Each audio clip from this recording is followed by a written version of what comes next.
गधा और भेड़िया की कहानी। जंगल के पास एक घास का मैदान था। एक मोटा ताजा गधा रोज वहाँ हरी घास चरने आया करता था। एक दिन वो बड़े मजे से घास के मैदान में चर रहा था। तभी जंगल से एक भेड़िया वहाँ आ गया। वह शिकार की तलाश में निकला था। उसे बड़े जोरों की भूख लगी थी। गधे को देख वह बड़ा खुश हुआ और सोचने लगा, इस गधे का शिकार कर कई दिनों के भोजन का बंदोबस्त हो जाएगा।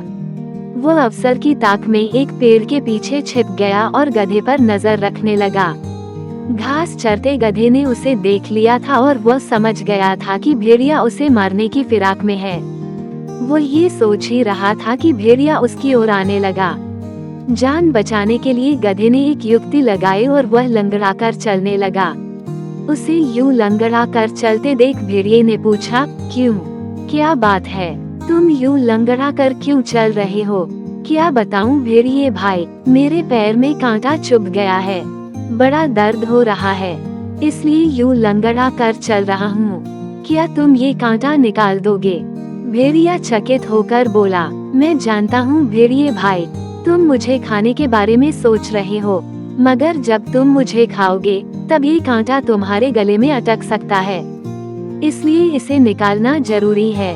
भेड़िए ने सोचा, गधा सही कह रहा है, खाते समय मैं बेकार की मुसीबत क्यों मोल लूं? इसका कांटा निकाल ही देता हूँ, फिर इसे मारकर मजे से खाऊंगा। वह बोला, जरा दिखाओ तो तुम्हें कहाँ कांटा चुभा है। गधे ने अपना पैर उठा दिया। भेड़िया उसके पैर के पास गया और कांटे को ढूंढने लगा। जब गधे ने देखा कि भेड़िए का ध्यान पूरी तरह से उसके पैर पर है, तो उसने एक जोरदार दुलत्ती उसको मार दी। भेड़िया दूर फिंका गया, उसका सिर चकरा गया था। उसे दिन में तारे नजर आ गए। जब वह संभला और उठा तो देखा कि गधा उसकी पहुंच से बहुत दूर भाग चुका है। इस तरह अपनी सूझबूझ से गधे ने अपनी जान बचाई।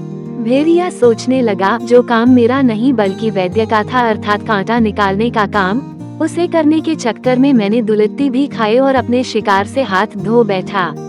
आइंदा से उस काम में कभी हाथ नहीं डालूंगा जो मुझे नहीं आता। इस कहानी से यही सीख मिलती है कि विपत्ति के समय सूझबूझ से काम लें। जो काम अपना नहीं है उसमें जबरदस्ती दखल न दें, अन्यथा लेने के देने पड़ जाएंगे।